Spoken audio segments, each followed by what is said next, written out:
네, 안녕하세요. 염승원이사입니다. 자, 오늘 2025년 12월 첫날입니다. 12월 1일 시장 함께 읽기 시작하겠습니다. 뭐 이게 제가 여기 편지도 이제 매주 한 번씩 올려드리는데 이제 그 투혼 클래스 저희 그 오프라인 매월 하잖아요. 12월은 안 합니다. 12월은 안 하고 내년 1월에 이제 또 서울에서 할 예정인데 정기적으로 한 달에 한 번씩 오프라인 강연을 하고 있고 저는 그냥 무조건 한번 저는 이제 매달 하고요.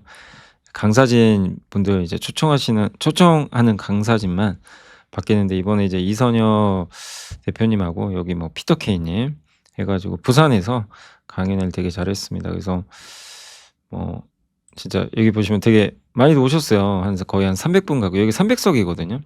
그래서 물론 역시 노쇼가 있습니다. 항상 어디든 노쇼가 있어요. 그래서 신청 안 하고 오신 분들도 그래도 다 보실 수 있었고요. 그리고 여기 어디 갔나? 왜 피터 케이 님이 안 보이시네. 네. 아무튼 그 피터 케이 님은 그 이렇게 사진을 좀 이렇게 약간 좀 얼굴 공개하는 걸 별로 좀 원치는 않으셔 가지고 여기 사진 여기 있네요.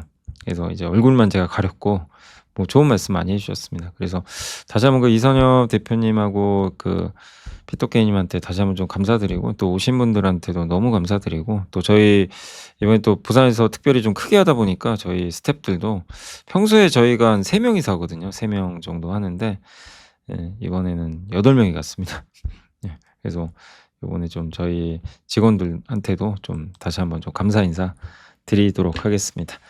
자, 오늘 이제 시장 좀 한번 시작을 해 볼게요. 이제 미국 증시가 뭐 반나절만 열렸지만 괜찮았고 이제 주요 내용들은 오늘 일단 이제 미국 마감 시황 HL 만도가 오늘 주가 급등했죠. 오늘 그 내용하고 반도체 소재도 급등했어요. 그리고 HL 만도, 서진 시스템, 파라다이스, 동진 세미캠, 그다음에 넓어지는 시장 코스닥 관심 종목, 12월 전략, 자동차 관세를 넘어 새로운 OEM으로, 구글의 풀스택과 TPU 등 요새 뭐 구글과 엔비디아 뭐 얘기가 계속 많죠.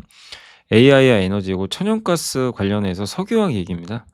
그럼 조선 얘기, 그다음에 2차 전지, 구리 가격, 역사적 신고가, 라이즈 오브 레거시는 이제 반도체, 여기 TPU 또는 GPU 뭐가 됐든 HBM이 필요하다. 이것도 반도체고요. 원전, 그다음 전자공시는 하나오션, 하나에어로스페이스, 코오롱인더, 코리아 FT 설명을 드려보도록 하겠습니다. 일단 미국 증시는 지난 금요일 날 다 좋았고요. 뭐 많은 업종들이 반등에 성공했습니다. 헬스케어만 좀 빠졌습니다. 코스피 야간 선물도 올랐고 달러 조금 빠졌고요. 그러니까 미국 증시는 추수감사절 연휴로 오전장만 개장을 했지만 나스닥 중심으로 강세 마감했고 한 주간 4%나 나스닥이 이제 급등을 했습니다. 월간으로는 어쨌든 7개월간 이어진 강세는 끝났어요. 12월 금리 인하 확률은 87%까지 상승을 했다고 합니다. 그래서 이제 고밍치 애널리스트가 2027년 애플의 저사양 M 프로세서를 인텔이 제조할 거라고 언급하면서 인텔 주가는 또 10%나 급등했습니다. 그래서 미국은 사실 오전에 좀 이슈가 있었던 게 시카고 상업거래소가 그 데이터 센터에 아마 냉각 시스템이 작동을 안 한 건지 미국 국채, 미국 원유 포함한 전 세계 여러 시장의 선물 옵션 요 거래를 하거든요. 시카고 상업거래소에서 이게 중단됐습니다. 그래도 빠르게 장애가 해결됐고, 그리고 잭스 투자 운용의 브라이언 멀베리 요 전문가 같은 경우는 시장이 이제 불과 몇 주 안에 연준의 금리 인하가 있을 거라고 80% 이상 확신하고 있고 시장 분위기가 다시 위험을 선호하는 방향으로 전환됐다라고 언급을 했습니다. 이번에 기준금리를 낮추면 미국 연준은 금리를 3번 연속 인하를 하게 될 예정이고요. 그러니까 인하를 하게 되고 일단 지금 가능성은 높습니다. 12월 10일. 근데 물론 또 그때 가봐야 되겠지만 현재로서 확률은 높다. 연준 금리 인하 기대로 금값은 $4,200 돌파했고요. 금과 금리는 이제 반대 방향으로 가는 거죠. 월가의 주요 투자 은행들은 26년에 S&P 심지어 8,000까지도 갈 거다. 800 가면 안 되죠. 큰일 납니다. S&P 지수가 8,000 까지 목표를 잡아줬고 뭐 HSBC는 7,500, JP모건도 한 8,000까지는 보고 있고 이유는 이제 이익이 좋대요. 이번 블랙 프라이데이 쇼핑 시즌에서 강력한 출발을 보였다 이런 내용인데 블랙 프라이데이 당일 소매 판매가 4.1% 증가했고 뭐 오프라인보다는 확실히 온라인이 좋았습니다. 월마트, 타겟 다 괜찮았고요. 더 적은 물건을 신중하게 구매하겠다는 소비 패턴으로 전환 중이다. 가성비 제품을 선호하는 거죠. 그러니까 이제 월마트 같은 데가 잘 될 수밖에 없고, 주요 투자은행들은 유가 하락에 베팅을 했습니다. 내년에 유가가 더 하락할 거다. 그래서 현재 국제 유가가 한 $59 정도 되죠. 이게 내년에 54 까지는 좀 떨어질 거로 보는데 공급 과잉 때문이에요. 이미 죽은 말을 계속 채찍질하는 꼴이 돼도 의미 없는 뭐 그런 좀 전망일 수도 있지만 공급 과잉 메시지는 변한 게 없다. 그래 갖고 내년에도 공급 과잉이다. 수요는 괜찮은데 이런 언급을 했습니다. 그리고 근데 골드만삭스는 그래도 27년부터는 유가가 오른다. 왜냐하면 공급이 또 줄 수도 있대요. 석유 매장량이 감소하고 수명이 미국 셰일 산업이 성숙화되고 이게 많이 시추를 안 할 거래요. 그런 부분에선 좀 괜찮다고 보고 있는 것 같습니다. 또 올해 내내 석유 시장을 지배한 이슈 중에 하나가 공급 과잉인데 앞으로도 공급 과잉이 지속될 가능성이 높다는 것이 그 대다수 의견이다라고 보시면 되겠습니다. 이 오펙 플러스는 4월 이후 매달 감산을 해제하면서 블록 전체 생산량을 하루에 200만 배럴 이상으로 늘렸다고 보시면 되겠고, 미국 에너지정보청 자료에 따르면 미국 셰일 생산 업체들의 생산량은 12월에 사상 최고 수준에 이를 수 있다라고 이렇게 전망을 좀 했다고 합니다. 한마디로 이제 공급이 늘어난다. 라고 보시면 되겠고, 만약에 시장이 안정화되지 않으면 심지어 유가가 $30대까지도 급락할 수도 있다. 이런 좀 경고도 있었다고 합니다. 그러니까 이런 부분들은 한번 우리가 좀 염두를 해둬야 될 것 같아요. 유가 떨어지는 건 좋은 거예요. 유가 떨어져야 금리가 더 떨어지거든요. 그래서 원유값 하락은 일단은 호재로 봐야 될 것 같고, 엔비디아는 또 약합니다. 지금 TPU 구글 때문에 좀 힘겨운 지금 약간 투자들의 심리가 안 좋고, 인텔은 애플칩 만든다는 이제 고민이 이건 결정된 게 아니라 대만의 유명한 애널리스트가 그냥 언급을 한 거예요. 뭐 가능성이 있는지는 알 수는 없습니다. 그러나 어쨌든 인텔은 호재였고, 테슬라 조금 반등했고, 일라이릴린 차익 매물, 비트마인은 이제 비트코인 가격이 좀 안정세 보이면 올랐지만 지금 뭐 제가 촬영하고 있는 시간 동안 오늘 장중에 비트코인 암호화폐가 좀 별로 안 좋습니다. 뭐 이렇게 큰 손이 팔았다라는 뭐 얘기도 있고, 그래서 암호화폐 가격은 현재로서는 다시 빠지고 있다라고 말씀을 좀 드릴게요. 자, 그리고 이슈 한두 개 좀 설명을 드리겠습니다. 특징주로 오늘 HL 만도가 좀 많이 올라가지고 오늘 HL 만도도 그렇고 이 로봇주로 오른 것 같아요. 로봇 관련해서 제가 봤을 때는 로봇도 있고, 오늘 로봇주도 일부 올랐잖아요. 물론 빠진 것도 있지만, 근데 만도가 뭐 전동화 부품 납품하는 건 아실 거예요. 뭐 IDB, 요즘 어려울 수 있는 ESC, 뭐 ABS 브레이크 뭐 관련된 것들이고, 요런 것들을 하나로 통합한 거 부품이고, 전동화 부품이에요. 한마디로 자율주행에서 필수적입니다. 로봇 사업. 근데 기대되는 건 12월 11일 날 CEO 인베스터 데이가 열려요. 여기서 로봇 사업 발표한대요. 그러니까 지금 시장은 만도의 로봇 사업 한번 기대해 볼까?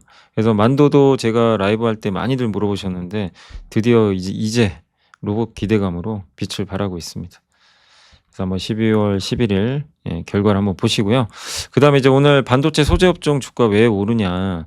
일본이 중국에 반도체 소재도 수출하는데 중단하겠다는 얘기가 있나 봐요. 옛날에 기억나세요? 2019년도인가? 그때 2019년 맞죠? 2019년에 일본하고 우리랑 관계가 안 좋을 때 일본이 갑자기 포토레지스트 강강해 이거 수출 안 한다는 얘기가 있었어요. 실제 안 했죠. 중단하면서 우리나라 소재주들이 그냥 날아가 버렸어요. 국산해야 되니까. 지금 약간 비슷한 거죠. 일본 걸 안 쓴다? 그럼 우리가 수혜받는 거죠. 포토레지스트는 감강액이라고 해서 이 웨이퍼 동그란 데다 바르는 액체입니다. 그거를 동진세미킴이 만들죠. 그래서 일본 정부의 공식 발표는 없는데 뭐 이미 이건 기정사실 아니냐. 그래서 우리나라한테 호재죠. 뭐 저 포토레지스트만 그러겠어요. 뭐 여러 소재들 많죠. 일본이 잘하는 거. 거기서 우리가 수혜를 받겠죠. 중국도 소재가 많이 필요하니까. 그래서 우리나라 반사이익 예상된다. 이렇게 보시면 되겠고. 그래서 삼성 하이닉스도 뭐 중국 경쟁사가 저러면 증설이 지연되겠죠. 공급이. 원료 조달이 안 되니까. 우리나라 기업들은 이제 일본 대신 중국에. 그래서 포토레지스트는 동진세미캠, 이 깎아내는 식가게, ENF 테크놀, 한솔케미칼, 솔브레인, LTC, 워닝 머티리얼즈, 부품이죠. 펠리클, EUV, 뭐 이렇게 반도체 마스크를 보호하는 펠리클 FSD. 그 마스크를 만드는 회사가 SNS대. 이렇게 이렇게 한번 적어 봤으니까 참고하시면 오늘 이제 올라간 이유를 좀 설명드린 거예요. 그러니까 '왜 이렇게 올랐지?' 아마 놀라실 텐데 저런 이슈가 있었다고 합니다. 자, 그리고 오늘 이제 증권사 보고서 좀 말씀드릴게요. HL 만도가 목표 주가 올라갔고요. 아까 말씀드린 이제 로봇 사업, 로봇 액추에이터 사업을 해요. 현대모비스처럼. 여기 관련된 회사가 로보티즈나 하이젠, RLM 사면 우린 다 알죠.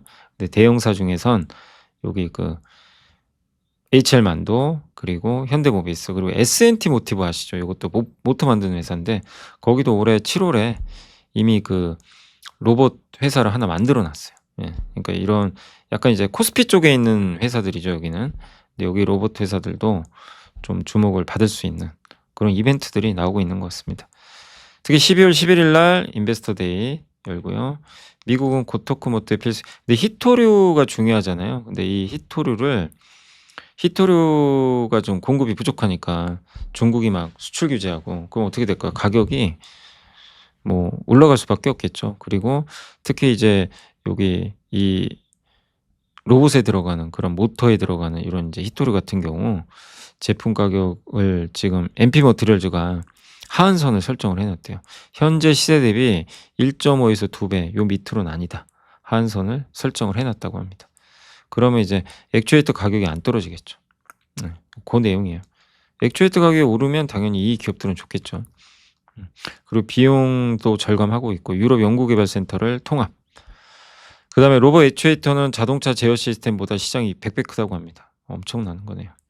휴머노이드 액추에이터는 대당 20-30개 탑재가 돼서 평균 단가가 19,000달러.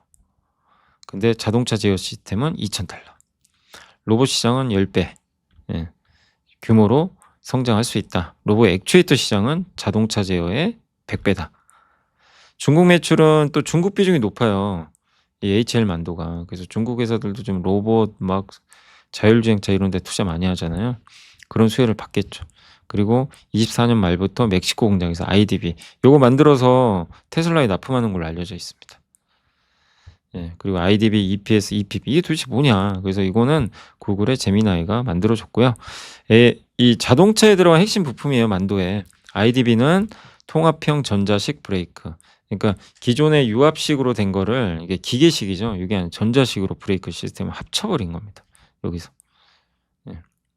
그렇게 한 거고요. EPS는 우리 이제 이 핸들 있잖아요. 핸들을 전자식으로 바꾼 겁니다. 전기 모터로 이거를 조절하는 거예요. 그래서 굉장히 부드럽고 자율주행할 때 꼭 필요한 거고요. EPB는 전자식 파킹 브레이크. 버튼으로 그 우리 주차 브레이크 있죠. 요새는 주차 브레이크 옛날에 있었지만 요새 없죠. 거의 자동차 신차는. 옛날엔 다 이렇게 딱 있었잖아요. 예. 근데 그 전자식으로 이렇게 딱 이제 조작할 수 있는 예, 그런 파킹, 이제 브레이크 요런 것들을 다 그러니까 자동차가 편리해지고 전동화되면서 이렇게 이제 이런 부품들을 만드는 회사가 바로 만도고요. 예. 그래서 그리고 북미 전기차 업체는 이제 올해 4분기에 그 글로벌 시장에 저가 전기차 출시했고 새로운 모델은 사실 아니죠. 기존 플랫폼을 이용한 거죠. 그리고 피지컬 AI 중국 회사들은 리더고 북미 전기차 테슬라 마찬가지입니다. 그래서 만도가 여기서 뭔가 좀 사업 확장할 수 있지 않겠냐. 일단 12월 11일입니다. 12월 11일에 그 CEO 인베스터 데이가 열리니까 한번 거기서 어떤 내용이 나오는지 주목하시면 되겠고 서진 시스템은 ESS 사업하고 있죠. 2위 고객사가 파산했고 그 다음에 F사는 어디겠어요? 플루언스 미국에. 여기가 이제 발주가 이연됐는데 그래도 최근에는 이제 수주가 늘어나고 있습니다. 그 다음에 지난주에 1,800억짜리 공시 하나 한 거 소개해드렸죠. 그게 플루언스 쪽이에요. 국내 기업들도 지금 북미 쪽에 ESS 제조하기 위해서 예, 그 이제 조립을 해야 되거든요. 예, 그때 이제 이 ESS 조립해주는 회사로 서진이 아마 삼성 SDI 조립을 해주는 걸로 알려져 있습니다. 이미 공급을 하고 있다라는 내용도 있습니다. 내년 실적 기준으로 PER은 12배입니다. 제가 잘못 썼으면 죄송합니다. 12배고 오늘 주가 괜찮았죠. ESS가 좋아진다면 ESS는 이제 데이터 센터에 들어가죠. 수혜를 받을 것 같고 파라다이스는 이제 실적이 앞으로 좋아질 거래요. 이번 3분기 안 좋았지만 중국 VIP 방문객 수는 아직은 2019년에 도달을 못했어요. 예, 그렇지만 이제 회복을 할 거고 한일령 때문에 중국이 더 많이 오겠죠. 예. 그래서 내년 예상 매출액은 11.5%, 영업이익은 18.3%로 성장할 것 같다. 요런 내용이고, 중국인들이 좀 많이 올 것 같고, 매스고 일반 고객 비중이 좀 증가할 거로 보고 있습니다. 그다음에 일반 고객은 이렇게 카지노를 즐겨하는 사람들은 아니지, 한 번씩 와서 관광 와서 카지노가 뭔가 이렇게 한번 하고 그냥 가는 전문 투자자는 아닌 거죠. 전문 이제 이렇게 카지노 하는 사람들은 아니다 보니까, 홀드율은 뭐냐면, 저 홀드율이 높으면 딜러들이 이기는 비율이죠. 딜러가 많이 이기면 카지노는 좋죠. 그죠? 그러니까 일반 고객 비중이 높으면 홀드율이 올라가고요. VIP 비중이 높잖아요. VIP들은 이게 일단 잘해요, 경험이 많다 보니까. 그래서 홀드율이 좀 낮게 형성이 되는 경우가 있습니다.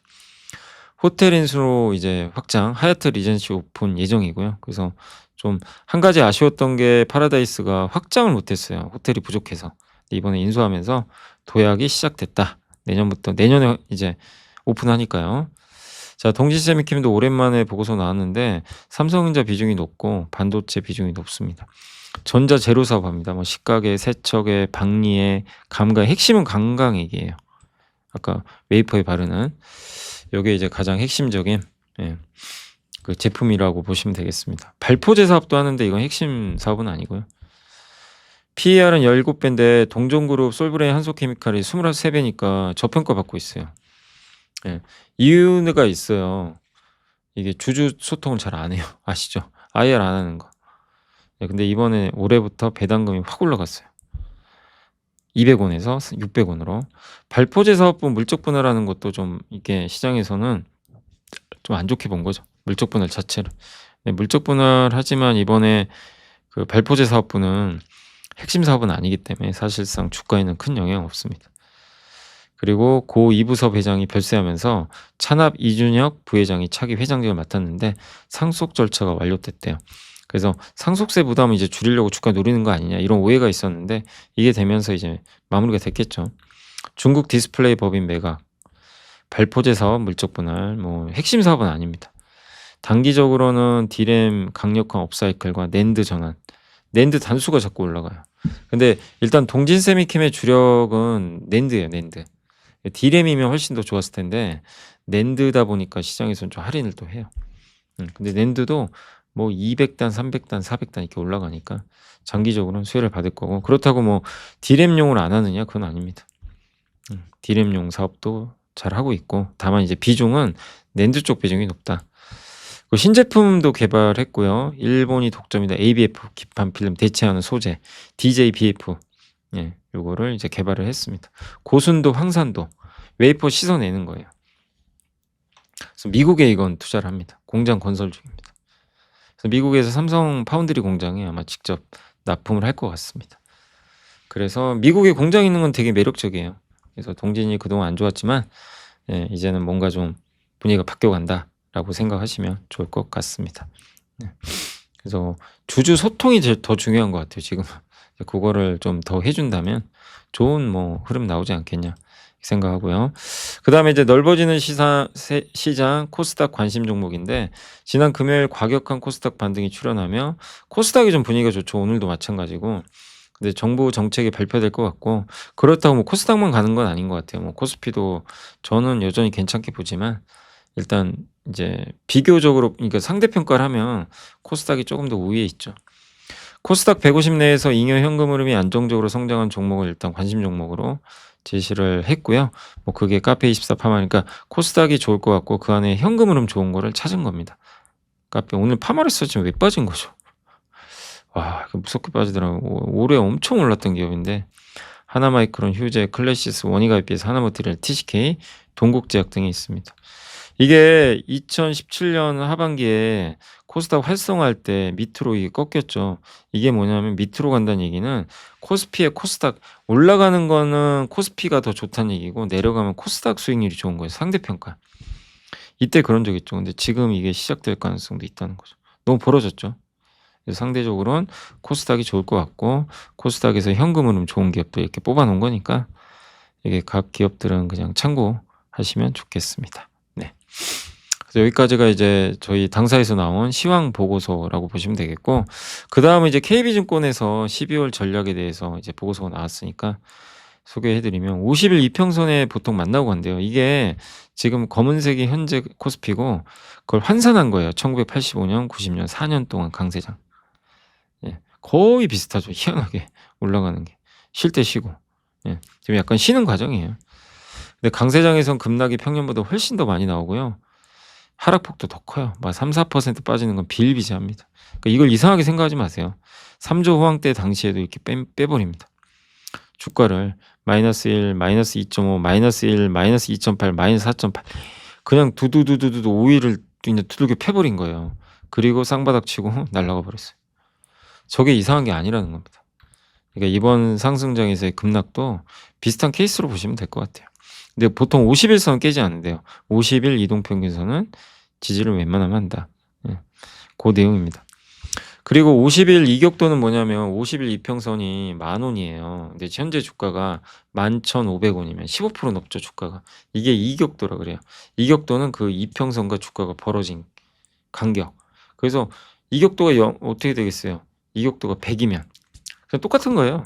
이격도 100 이란 얘기는 지금 50일 이평선도 10,000원, 이 기업의 주가도 10,000원 똑같다는 얘기입니다. 90 이면 주가가 50일 이평선보다 밑에 10% 더 빠져 있는 거죠.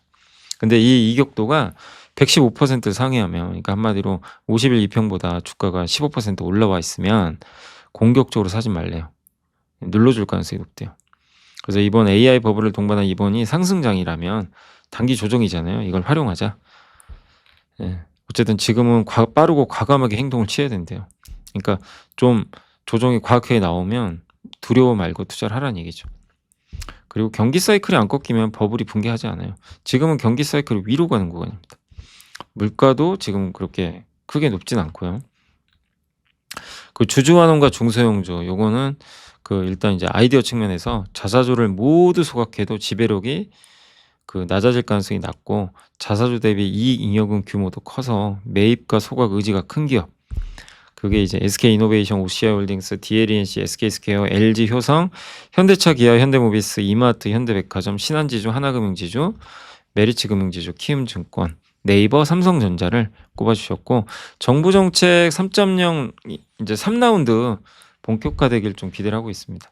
증권사 IMA 계좌, 그다음에 이건 지난주에 한번 설명드렸죠. 그리고 국민성장보드 150조 요거 12월 10일 날 발표될 예정이고 MSCI 선진지수 편입될 가능성이 높고요. 그다음에 이제 금산 분리 완화. 금융자본이 산업자본에 투자하는 거예요. 요걸 좀 완화할 가능성도 있고 퇴직연금을 기금하는 거예요. 미국의 401K라는 퇴직연금 제도가 있는데 여긴 위험자산도 많이 편입을 하죠. 우리나라는 대부분의 퇴직연금이요 다 예금입니다. 진짜로요. 대부분 그래요. 요새 바뀐다고 해도 대부분 그렇고 그래서 퇴직연금을 기금하면 내가 갖고 있는 연금을요 누가 대신 굴려주는 거예요. 네, 경쟁을 해요. 그래서 선정을 합니다. 운영할 회사를. 그럼 뭐 위험자산도 편입을 좀 더 하게 하면서 수익률을 극대화시키겠죠. 그거를 기금하는 거를 이재명 대통령도 언급했고 아마 이것도 지금 법안 통과된 건 아닌데 통과된다면 한국 주식시장이 큰 또 획을 긋지 않을까 이렇게 생각을 하고 있습니다. 퇴직연금 시장 규모만 400조 정도 된다고 합니다. 시황까지 좀 먼저 말씀을 드렸고요. 자, 이번에 이제 자동차 얘기를 좀 한번 해드릴게요. 그 아주 좋은 보고서입니다. 이게 이제 IM증권의 이상수 연구원님이 쓰신 자료입니다. 현대차 그룹의 전략이 이제 1단계, 2단계로 이렇게 나눌 수가 있고 자동차 이제 시장 사업의 최대 화두는 관세죠. 이제 관세가 인하됐고 그다음 미국에서 70만 대에서 120만 대 거의 도요타급으로 올라와요. 대부분을 이제 미국에서 만듭니다. 미국에 판매하는 건. 또 HMG 여기 조지아 공장이죠. 여기 전기차 전용 공장으로 설계가 돼 있어요. 그래서 26년부터 하이브리드 생산이 시작될 가능성이 높다. 그래서 현대차 그룹 하이브리드 판매가 뭐 48.7%나 급증했어요. 플랫폼이 TMED라는 플랫폼이 이게 병렬 형태로 돼 있는데 요걸 채택하면서 옛날에는 세단 있죠. 승용차에 들어갔던 거를 이제 하이브리드를요. SUV에 넣어버렸어요. 중대형. 팰리세이드 아시죠? 여기 큰 차량에. 미국은 요 급의 차가 제일 많이 팔리는 시장이에요. 여기에 드디어 경쟁력 있는 플랫폼이 들어가게 됩니다. 현대차의 미래는 밝아 보이고요. 전기차가 지금 안 팔리는 상황에서 하이브리드로 상당한 성과를 내지 않겠냐. 그리고 차종도 많이 늘어납니다. 제네시스도 내년 이제 2 분기에 GV80 하이브리드 모델이 나온대요. 그래서 제네시스의 과제는 렉서스가 뭐 전륜 4륜 구동 하이브리드인데 후륜 기동에 기반해서 이게 얼마나 연비 효율과 승차감을 낼지는 좀 봐야 되겠고, 인도도 적극 공략합니다. 기존 투자 계획을 5.2 조에서 7.2 조로 늘리고요. 인도가 좀 자동차 시장이 굉장히 보급률이 낮은데 성장성은 그만큼 좋겠죠. 또 옛날에 GM이 갖고 있던 탈레가온 공장을 인수해 가지고 130만 대 생산 체제를 갖추게 될 예정이라고 합니다. 인도 법인도 상장 작년에 했잖아요. 그래서 지식이 복리로 쌓이는 투자 정보, 믿음 가는 투자 정보 파트너 투원투게더 오픈. 투원투게더란 LS증권에서 제공하는 서비스로 투자자들에게 다양한 정보를 빠르고 정확하게 전달하고 모든 투자자의 성공 투자를 함께 하기 위한 투자 정보 컨텐츠 서비스입니다. 투원투게더는 투원 HTS, 투원 MTS, 사용하는 매체 어디에서나 접속이 가능합니다. 투원투게더 어떤 컨텐츠를 제공할까요? 해외 이슈는 미국 시장 마감 시황, 해외 수급, 해외 증시 일정, 해외 뉴스 등 주식시장 흐름 파악을 위한 해외 시황과 이슈들을 알려드립니다. 시장 읽기는 주요 뉴스 요약, 뉴스 해설, 뉴스 연계 종목 등 주요 뉴스에 대한 빠른 요약과 관련 이슈에 대한 정보를 알려드립니다. 종목 톡톡은 수급 특징주에 대한 분석과 투자 아이디어, 실적 속보 등 종목에 대한 다양한 정보를 알려드립니다. 보고서장은 리서치센터에서 발행하는 보고서, 모닝미팅, 공시, 그리고 증권사별 종목에 대한 요약 정보를 알려드립니다. 주식 배우기는 함께 배우기, 투자 상식 등 투자자들이 알아야 할 전문 지식과 투자 칼럼 및 자료에 대한 정보를 알려드립니다. 투원투게더와 함께 성공 투자를 만들어 보세요.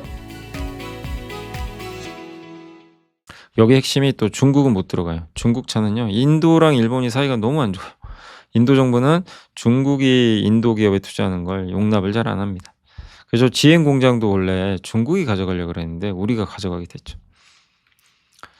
인도는 또 SUV 판매도 잘 되고 있대요. 인도 전기차 시장도 잘 나가고, 현대차는 다양한 전기차 모델들이 있어요. 소형차도. 그래서 인도에서 좋은 결과를 예상하고, 두 번째는 드디어 SDV, 소프트웨어로 가는 전기 자동차, 자율주행, 여기에 드디어 내년부터 본격적인 성장이 시작되지 않겠냐, 이렇게 보고 있습니다. 그래서 중앙 집중형 이렇게 구조를 갖고 있어서 반도체 수가 줄고요. 그다음에 와이어링 하네스가 뭐죠? 전선 뭉치가 엄청 복잡한데 이것도 줄여버립니다. 차체가 가벼워지고 효율화가 커지는 거죠. 플레오스 OS는 현대차 그룹의 이제 소프트웨어 기반의 자동차에, 한마디로 우리 요즘 컴퓨터 쓸 때 윈도우 쓰시죠? 그런 거예요. 자동차를 구동하는 이제 다양한 소프트웨어라고 보시면 되겠습니다. 중심을 띄게 되는 소프트웨어라고 보시면 되겠고, 그래서 요런 걸 적용한 시범 차량을 내년에 60에서 300대 정도 생산을 하고 27년 말에 양산차에 적용을 한다고 합니다. 근데 원래 현대차는 이런 방식이에요. 라이다 센서 카메라 여러 개 달아 가지고요, 훈련을 시켜요. "야, 너 이 도로에선 요렇게 가야 돼. 요 도로에선 요렇게 가야 돼." 미리 학습을 다 시켜요. 그래서 그런 알고 있는 도로에선 잘하겠죠. 근데 테슬라 방식은 그게 아니에요. 그런 미리 학습을 안 시켜요.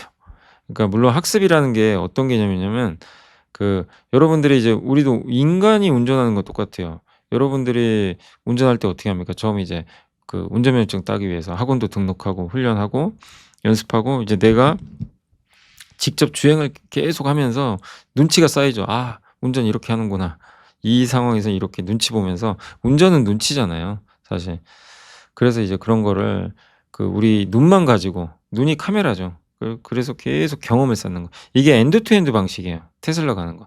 인간처럼 하는 거예요. 눈치를 채고 미리 학습하는 게 아니라, 내가 어떤 학습을 하냐면 동영상이 있죠. 여러분이 테슬라 차를 막 몰면 운전 기록들이 남아요. 그런 것들을 계속 슈퍼컴퓨터가 학습을 해서 주입은 해 줍니다. "야, 운전 이렇게 하는 거야." 근데 미리미리 어떤 상황에서 이렇게 세팅을 해 주는 게 아니라, 그런 걸 기반으로 그냥 이 자동차 도로에 나가 가지고 얘가 알아서 운전하는 거예요, 인간처럼.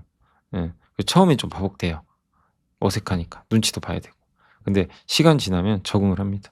그래서 이번에 테슬라가 우리나라에 완전 자율주행 모드를 공개했죠.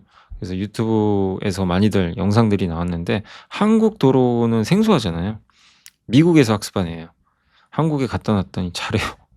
그냥 놀라울 정도입니다. 이게 이 방식이라 그래요. 근데 옛날 방식으로 하면 안 되는 거죠. 그게. 그래서 그 방식으로 하겠대요. 현대차도 뒤늦었지만 우리 테슬라 방식으로 하겠다. 그렇게 좀 선언을 하고 하겠다고 했습니다. 그래서 42닷이 중심이 돼요. 요게 이제 한 축, 피지컬 AI 한 축이 42닷, 자율주행 기업입니다. 대부분의 전통 자동차 회사들은 다 실패했어요. 중단하고 자율주행. 현대차는 하고 있습니다. 요게 로봇 뭐 아시죠? 예, 내년부터 이제 현대차 공장에 보스턴 다이내믹스의 로봇이 투입될 거고, 예, 보스턴 다이내믹스 인수하면서 글로벌 완성차 중에 유일하게 세계 최고 수준입니다. 휴머노이드 기술을 내재화했죠. 그래서 테슬라랑 이제 맞짱 뜰 수 있는 거죠. 그래서 시범 이제 앞으로 미국에서 3만 대 정도 생산을 할 거고요. 노동력을 대체할 수 있고 그룹사 시너지 효과도 기대를 하고 있습니다. 모비스랑 만도가 여기 휴머노이드 로봇 액추에이터 개발을 하는 걸로 알려져 있습니다. 엔비디아 파트너십도 맺어서 엔비디아 GPU 받아서 자율주행 로봇 사업 하겠다는 거예요. 그래서 지금 현대차 그룹은 요 방향으로 간다. 새로운 신성장 동력이죠. 그래서 AI 인프라 깔고 그 다음에 엔비디아의 반도체를 이용하고 엔비디아 소프트웨어도 있어요. 이런 자율주행 학습할 수 있는 미리 테스트하는 그런 것도 활용하겠다라고 보시면 되겠고, 보스턴 다이내믹스는 이 엔비디아의 핵심 파트너가 됐고요. 엔비디아가 지분 투자할 수도 있죠. 보스턴 다이내믹스에. 예, 결론적으로 엔비디아 파트너십은 현대차 그룹이 전통 완성차 회사들과 기술 격차를 완전히 벌리고 테슬라, 그러니까 한마디로 테슬라와 중국 전기차 빼면 이거 하는 회사 없어요. 현대차 말고는. 그러니까 그걸 기대하고 있고, 그럼 PER이 올라가겠죠. 그래서 이렇게 정리하시면 돼요.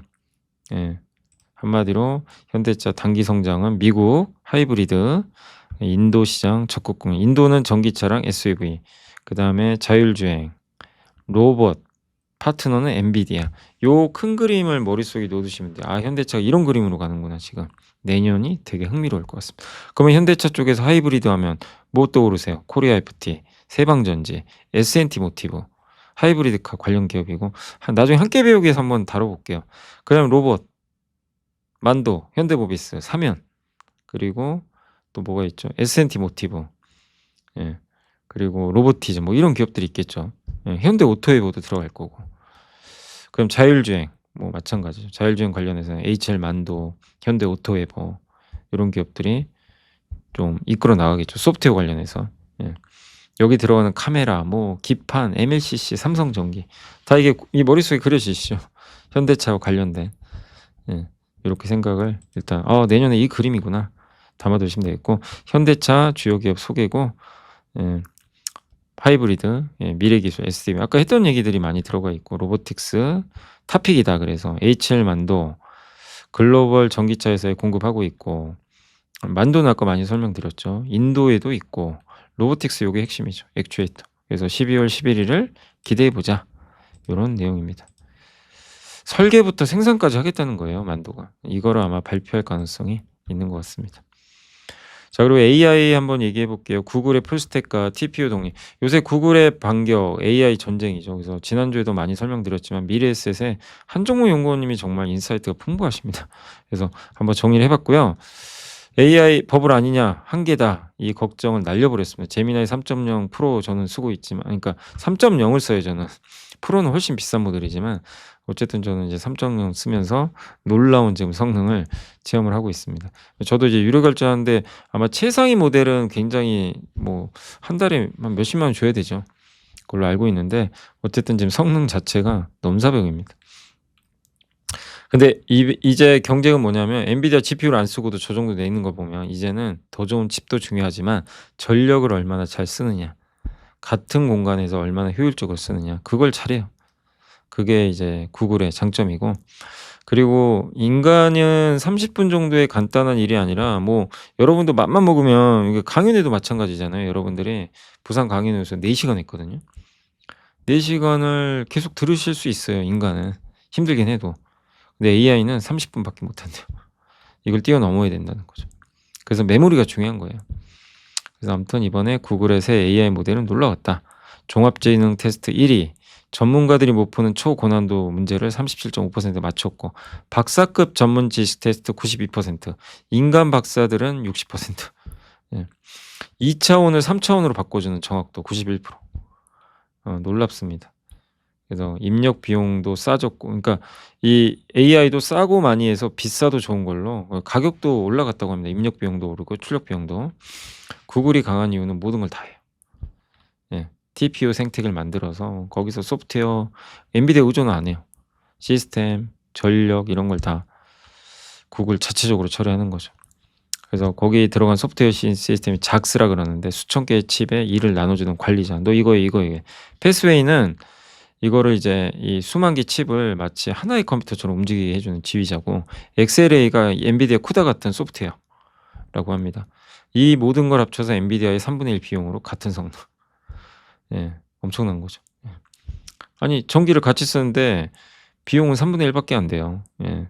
그러니까 전기도 효율이 그러니까 전력 소모도 적은 거죠. 그러면 엔비디아가 밀리는 거 아니냐? 아니라는 거예요. 역할 분담이에요. 구글 칩이 필요한 데도 있고 엔비디아 칩이 필요한 데도 있고 이렇게 나눴다고 생각하시면 돼요. 예. 각각의 다 스타일은 있다. 예. 그래서 구글 칩은 추론에 강해요. 사실 학습은 엔비디아 칩이 좋습니다. 근데 어쨌든 이번에 이제 구글 칩이 이렇게 잘 나오면서 다른 AI 칩 스타트업들이 좀 밀릴 수밖에 없어요. 왜냐면 구글 칩이 잘 되잖아요. TSMC가 구글한테 먼저 만들어 주겠죠. 예. 그러니까 이제 그런 부분에서는 이제 구글이 다른 스타트업들이 생산을 못하게 하는, 그러니까 그 기회를 박탈하는 그런 역할을 좀 하게 됐고, 어쨌든 공존한다. 엔비디아는 400만 명의 개발자가 쓰는 쿠다 생태계가 있어요. 400만 명 있어요. 이거를 바꾸기 어려워요. 범용, 그러니까 영어예요, 영어. 아시죠? 영어, 엔비디아는 GPU는 영어, 구글의 TPU는 독일어. 이걸 기억하시면 됩니다. 네. 다음 도전이 있습니다. 그래서 둘 다 같이 성장한다. 일단 이렇게 봐주세요. 그게 맞고, 나중에 뭐 승자가 나올 수도 있겠지만, 현재 AI의 한계는 30분의 벽이래요. 아까 말씀드린 30분 안에 끝난 일은 잘한대요. 그거보다 복잡한 일은 못해요. 빨간 원피스 추천해줘. 그럼 추천해줘요. 내가 예전에 A 브랜드 제품 샀다가 트러블 났었거든. 지성 피부에 나 여름용 쿠션 추천해줘. 이런 복잡한 요구죠. 나의 개인화된. 이거는 몰라요. 잘 헤매요. 그래서 이거를 얘가 외워야 돼요. 그래서 메모리 반도체가 엄청나게 필요한 겁니다. 앞으로는 우리를 잘 기억하는 AI가 승리. 그래서 메모리가 중요한 거예요. 아시겠죠? 예. 단순 비서가 아닙니다. 우리의 메모리, 기억, 시각, 상식 이게 합쳐진 AI는 정말 이제는 인간 그 비서처럼 돼야만 이제 이길 수 있다. 그 청사진을 제시해 준 게 또 이번에 구글이죠. 그 구글과 엔비디아 경쟁은 서로 죽이는 게 아니다. AI 시장을 키운다. 누가 이기든 상관없다. 메모리는 성장한다. 여기에 HBM 엄청난 성능의 HBM이 구글 TPU에도 같이 들어가요. 더 좋은 거죠, 우리 입장에서. 그리고 광통신이 중요하대. 구글이 잘하는 게 칩을 수십만 개를 연결을 해요, 광통신으로. 빛의 시대가 온 거죠. 예, 광 케이블로. 이거 할 게 필요한 게 먼저 실리콘 포토닉스. 실리콘 포토닉스 하면 CPO 기억나세요? 한계배우에서 배웠는데 기억 안 나시죠? 그거 해주는 회사가 누구죠? 그거랑 이제 하는 회사가 브로드컴. 거기에 테스트 해주는 부품사가 TFE. 이렇게 연결이 되죠. 그래서 빛의 시대가 왔다 하면 우리가 TFE를 떠올리시면 됩니다. 한국 기업 중에 브로드컴에 실제 그걸 납품을 하고 있고, 미국 기업 중에선 브로드컴, 루멘텀, 광스위치, 코히어런트, 광모듈, 마벨 이런 기업들이 이제 관련 기업이네. 요것도 보자는 그런 내용인 것 같아요. 자, 그래서 AI 데이터가 늘어날수록 통행료를 받는 것처럼 확실하게 돈을 버는 구조다. 누가 칩 전쟁에서 이기든 상관없이 성장이 보장된다. 또 한 가지가 이제 AI랑 에너지인데 천연가스 가격이 오를 수밖에 없대요. 왜냐하면 데이터 센터가 폭증하죠. 버지니아가 세계 최대 데이터 센터 밀집 지역인데, 예, 앞으로 건설될 게 지금 전체 데이터 센터가 22기가인데 추가로 건설될 게 35. 엄청나죠. 그래서 앞으로 미국 데이터 센터 용량이 150기가와트. 근데 발전 설비 규모만 100기가가 필요해요. 미국 전체 발전량의 20%를 데이터 센터로 이제 필요하다는 거죠. 근데 2030년까지예요. 지금 원전 지어도 10년 걸려요. 예, 안 돼요. 다른 발전소 불가능하고 가스랑 신재생 에너지밖에 이거를 단기적으로는 감당할 수가 없어요. 천연가스랑 신재생에너지가. 그러면 이 중에 70%가 가스 발전이라고 하면 연간 8천만 톤의 천연가스, 미국 생산량의 11%. 엄청난 규모입니다. 그리고 버지니아주 기업위원회가 도미니언 에너지의 신규 요금제를 승인했대요. 이 전력회사가 전기를 데이터 센터에 팔겠죠. 예, 너네 이 요금제로 써 하는데 일단 이번에 새로운 요금제가 하나 생겼대요. 뭐냐면 옛날에 쓰는 만큼 냈잖아요. 그게 아니에요. 안 써도 내야 돼요. 그러니까 쓰든 안 쓰든 테이크 오 페이, 돈 내라. 이게 무슨 황당한 일입니까? 안 썼는데 돈 내라고? 송배전 85, 발전의 60%요 정도의 비율로 그냥 내야 된대요. 예. 야, 너네들 많이 쓰잖아. 근데 나도 위험해. 이제 이 느낌이에요. 도미니언 에너지도 야, 나도 땅 파서 장사하는 게 아니라 그냥 너네들 때문에 전력이 엄청 필요한데 나도 지금 모험을 걸고 이 전력에 엄청 투자를 해야 되는 거죠. 전기를 만들어내야 되니까. 예. 근데 위험하잖아요. 만약에 고객이 생각보다 이게 적을 수도 있으면 보존해 달라는 거예요. 예. 나도 위험을 감수할 테니까 너네도 감수해. 예. 이러면 어떻게 되겠어요? 당연히 전기요금이 전력 공급이 그만큼 부족하다는 얘기니까 전기요금이 올라갈 가능성도 있는 거죠. 실제 천연가스 가격이 3년 내 최고가 2.2배 올랐어요. 3년 전보다. 그리고 오일과 가스 비교한 건데 요게 올라가는 거는 기름값이 비싼 거고 내려가면 기름값이 싸지고 가스값이 오르는 건데 36.4에서 13.5로 급락. 아, 석유 대비 가스가 비싸졌구나. 예, 요런 구도입니다. 그럼 이거 우리나라한테 유리하죠. 미국은 가스로 천연가스 기반으로 가스를 통해서 에틸렌, 화학 소재를 뽑아내는데 우리는 원유에서 뽑아요. 원유값이 그동안 비싸니까 우리가 피해를 많이 봤는데 이제 가스값 오르면 미국이 피해. 우리는 상대적으로 유가 떨어져서 좋은 거죠. 그래서 이건 석유화한테 호재예요, 우리나라. 역설적이죠. AI 시대 미국의 전력난 때문에 데이터 센터 수요가 폭발하고, 예, 그죠? 그래서 요것 때문에 발전 설비 필요하고 당장 지을 수 있는 건 천연가스. 천연가스 를 많이 만들어야 되고 그리고 전력 수요가 폭발하고 요금제 야 쓰든 안 쓰든 너 내. 그만큼 공급 부족. 그 천연가스 수요가 폭발하면서 천연가스값 2배 급증. 요 논리에 의하면 한국의 석유화학이 유리하다. 미국의 석유화학은 천연가스를 이용한다. 불리하다.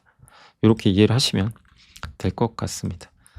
석유화학한테는 좀 긍정적인 뉴스고 조선 얘기 좀 잠깐만 해드리면 존 펠런 미 해군성 장관이 우리는 함대를 건조하고 전력화하는 방식을 근본적으로 재편하고 있다. 그 출발점이 바로 콘스텔레이션급 호위함 사업에서의 전략적 콘스텔레이션은 좀 대형 호위함인데 이거 사업을 중단하기로 결정했대요. 20척 도입하려고 그랬는데 이탈리아랑 계약을 맺었는데 2척은 만들고 있는데 4척 취소했대요. 왜냐하면 설계 변경, 그러니까 미국 해군하고 이게 맞아야 되잖아요. 이게 안 맞나 봐요, 뭐가. 그래서 중단. 가격이 너무 올라가지고. 그래서 이거 대신 소형 수상 점투함으로 바꾼대요. 경량화, 대형화. 그래서 비용 증가 문제가 나왔고, 이건 우리나라가 대안이 될 수 있는 거예요. 한국이 이걸 잘하니까.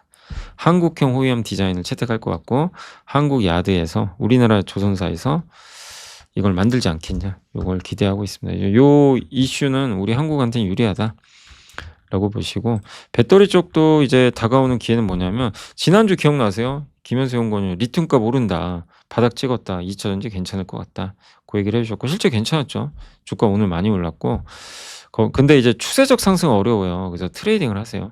예를 들면 LG엔솔이 시총이 110조 근처 가면 줄이고 시가총액 90조 깨진다. 그러면 2차전지를 투자를 하고 이런 관점입니다. 계속 등락 과정이래요. 요걸 잘 기억을 해놓으세요. 무한정 홀딩이 아니라 LG엔솔 시총 110조 넘는다 싶으면 팔고 한 90조에서 80조로 온다 그러면 오히려 투자하고 두려워 말고 이렇게 하면 괜찮은 전략이라고 봅니다. 왜냐하면 아직은 전기차 안 되니까. 다만 바닥을 찍은 이유는 뭐죠? 리튬 값이 바닥 찍었고 거기에 ESS 시장이 커지니까. 그래서 이번에 LG화학이 LG엔솔 지분 매각한다는 이슈 있어서 주가가 출렁했는데 오히려 이때가 좀 기회 아니냐 이렇게 보고 있는 것 같습니다. 그래서 배터리는 전반적으로 긍정적인 시각인데 그렇게 좀 이용할 필요는 있다라는 내용이고 원자재 관련해서는 구리값이 올랐어요. 사상초 왜 올랐을까요? 그 구리재련 수수료가 떨어져서 그렇대요. 구리재련 수수료는 그러니까 구리를 캐잖아요. 그거를 이제 쓸 수 있게 이제 재련한다 그래요. 그래야 그 구리 가지고 이제 산업용으로 쓸 수 있는 건데 그 재련 수수료가 엄청 떨어졌어요. 여기 밑에 있는 선. 이게 떨어지면 구리값이 오른대요. 이따가 한번 그 이유는 설명해 드리겠습니다. 그리고 뭐 자본 집약도, 통단 생산 능력 확보 위한 투자 비용도 증가하고, 네, 이런 내용도 있고, 그다음 가격 민감도가 낮아요. 구리 수요의 대부분이 사실 건설에 쓰이지만 지금은요 데이터 센터. 25년도에 810만 톤 중에 데이터 센터나 전기차, 신재생 여기 들어가는 비전통 수요가 655만 톤인데 이게 2030년에 1,400만 톤까지 늘어납니다. 절반이 그러면 요런 데서 나와요. 구리 수요가. 근데 이들은 이 가격 민감도가 낮아요. 1기가와트 데이터 센터 짓는데 구리 가격 10% 올라도요. 총 투자비 상승분은 0.27% 밖에 안 돼요. 구리값 올라도 이렇게 크지가 않은 거예요. 부담 자체가. 네. 그러니까 가격 자체가 그러니까 수요가 증가한다고 해서 예, 구리값이 오르거나 이런다고 해서 크게 이제 민감하지 않은 구조라고 보시면 되겠습니다. 그러니까 이런 구조에서는 어쨌든 이제 이런 수요들이 늘어나면 구리 값이 올라도 그냥 쓴다는 얘기예요. 그러니까 건설이나 이런 데서는 뭐 예를 들면 구리 값이 너무 올라 버리면 이거 원가 부담된다. 그래서 뭐 구리를 좀 쓰는 걸 줄일 수도 있고 이럴 수도 있겠지만 전기차, 신재생 특히 데이터 센터는 구리값 올라도 원가에 별로 영향 안 줘요, 많이. 그래서 뭐 계속 쓸 수 있다는 거죠. 그러면 구리값을 더 올리는 요인이 되겠죠. 또 미국이 구리를 핵심 광물로 편입해 버렸어요. 그러면 이렇게 편입되면 관세를 때리죠. 관세 때리겠죠. 그럼 어떻게 될까요? 가격은 오르겠죠. 그래서 구리는 구조적으로 오를 수 있다. 이런 내용이고 타픽은 LS 풍산, 미국, 캐나다 기업 기반의 북미 기업 중에 저도 이런 기업이 있는지 모르겠는데 타세코 마인스라는 회사가 있다고 합니다. 이 회사가 미국 구리값 상승 수혜주다. 근데 왜 TC가 뭐냐면 이렇게 설명드릴게요. 광산 회사가 재련소의 구리 정광을 가공해 달라고 맡길 때 지불한 수수료입니다. 한마디로. 쉽게 말해 원석을 순수한 구리로 그러니까 원석의 구리 정광을 순수한 구리로 바꿔주는 거예요. 그때 공짜 없잖아요. 가공비입니다. 구리 정광 공급이 풍부하다는 의미예요. 그러니까 TC가 높다는 건 뭘까요? 이 구리 수수료가 굉장히 높아요. 그러면 광산에서 여러분 생각해 보세요. 광산에서 구리가 엄청 캐요. 그럼 이거를 빨리 바꿔야죠. 쓸 수 있는 구리로. 그럼 재련소에 맡길 거 아니에요. 그럼 재련소는 좋죠. 막 들어오니까 물량들이. 그럼 서로 막 해달라고 하니까. 그럼 비싸게 받아요. 여러분들 이거랑 비슷해요. 여러분들이 대출을 많이 받고 싶어요. 근데 막 대출 받으려는 사람이 많아서 은행에 몰려요. 어떻게 돼요? 금리가 튀죠. 그거랑 비슷한 거예요. 그래서 TC가 올라갑니다. 재련 수수료가. 서로 해달라고 하니까. 그럼 어떻게 돼요? 이 구리 공급이 많다는 얘기잖아요. 그래서 TC가 오를 때는 구리 공급이 풍부하다는 얘기니까 구리값이 떨어져요. 근데 지금은 반대. 구리가 공급이 없어요. 막 파산하고 생산이 안 되고 이러면 구리를 재련하는 회사들이 손님이 없는 거예요. 손님이. 그러니까 은행에 대출 받을 손님들이 없어요. 그럼 금리가 떨어집니다. 그건 똑같아요. 그래서 이게 떨어진다는 얘기는 구리 공급이 없다는 얘기예요.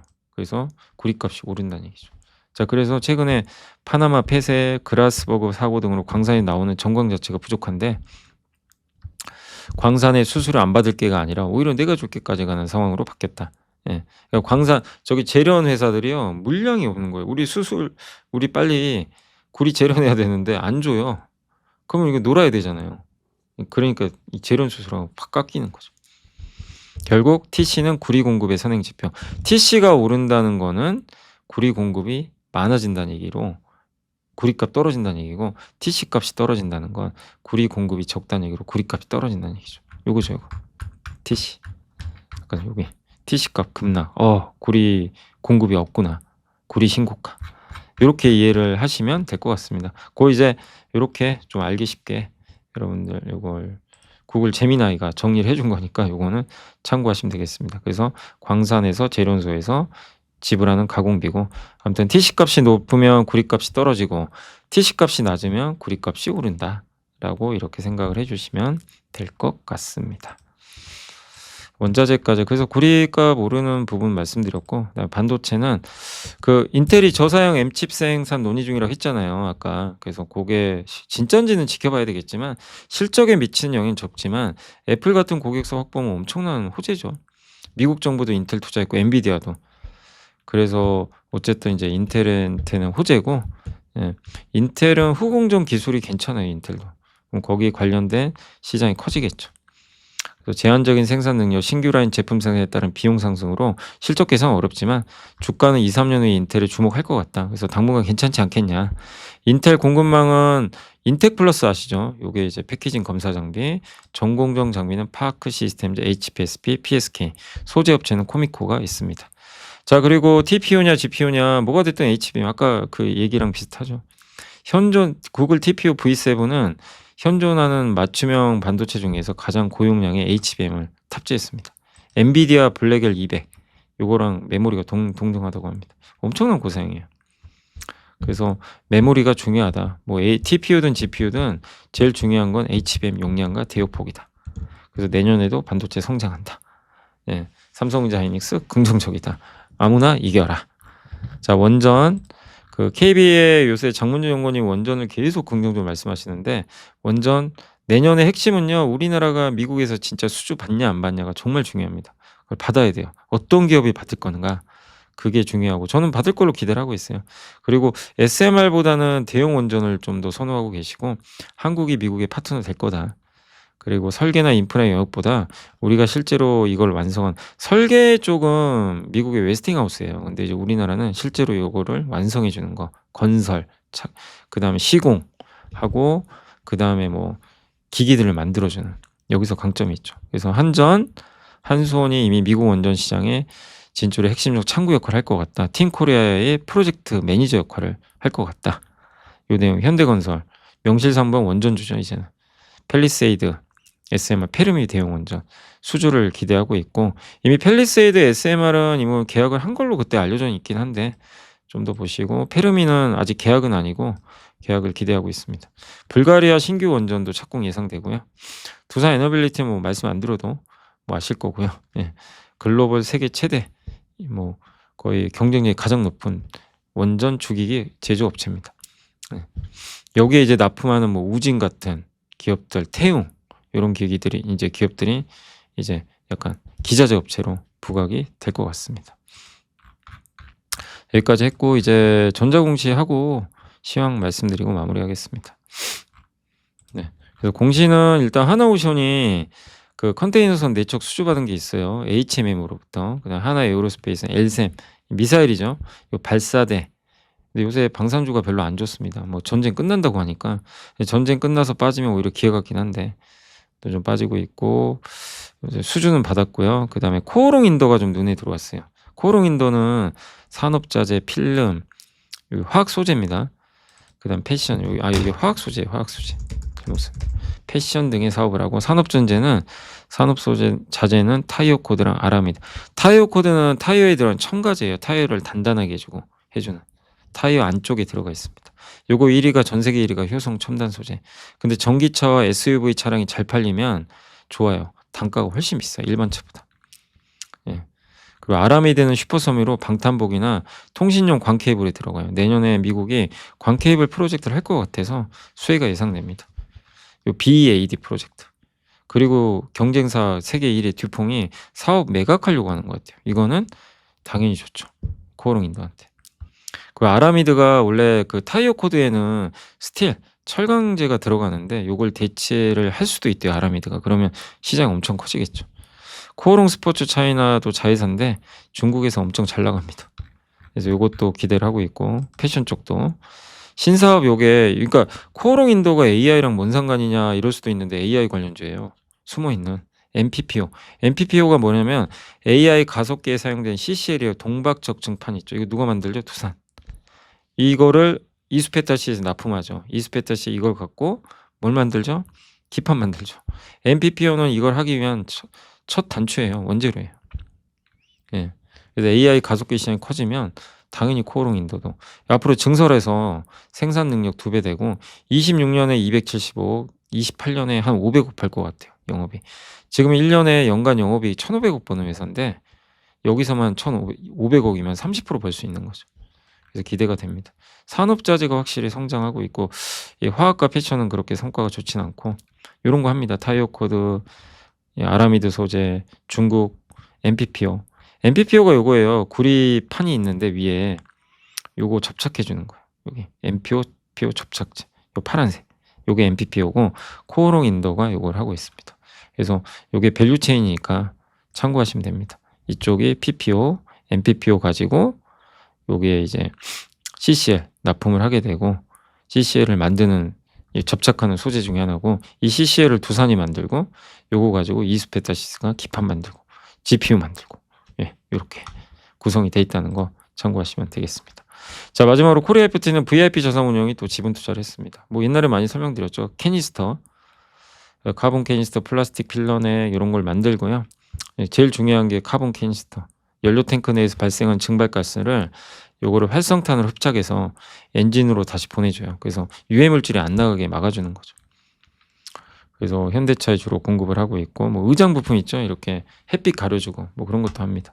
현대 기아 비중이 높고 현대가 하이브리드 많이 팔면 당연히 수혜입니다. 그래서 요새 주가 좋죠.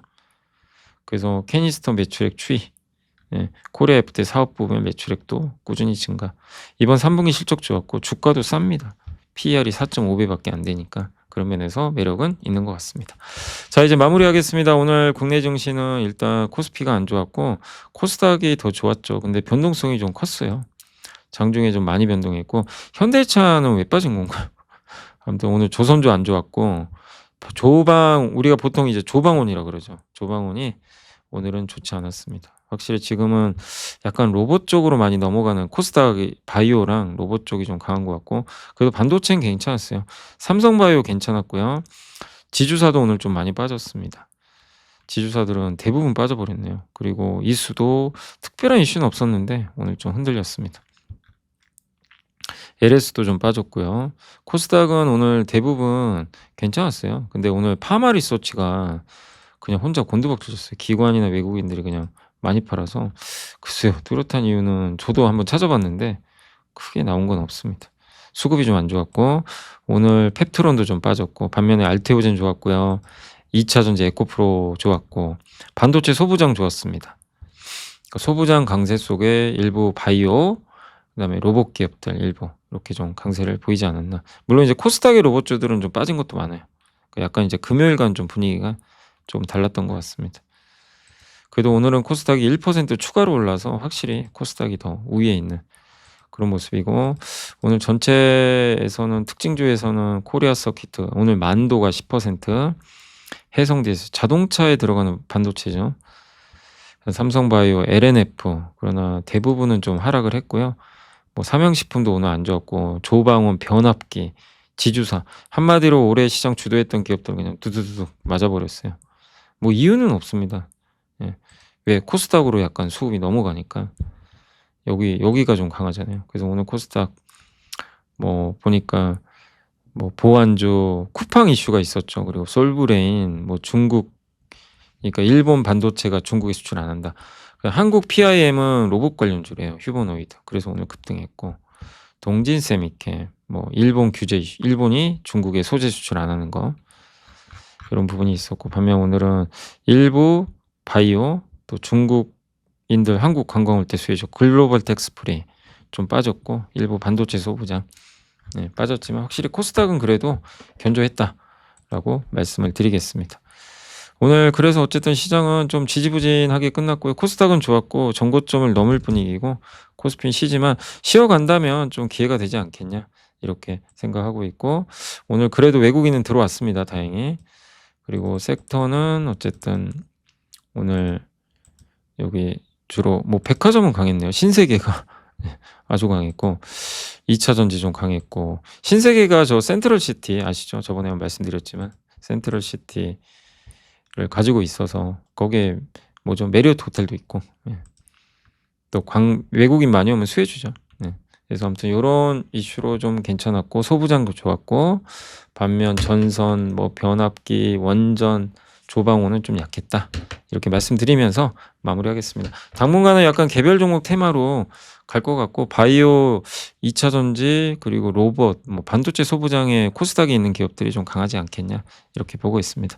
자, 오늘 방송 여기서 마무리하고요. 저는 또 내일 찾아뵙겠습니다. 오늘 고생하셨습니다. 감사합니다.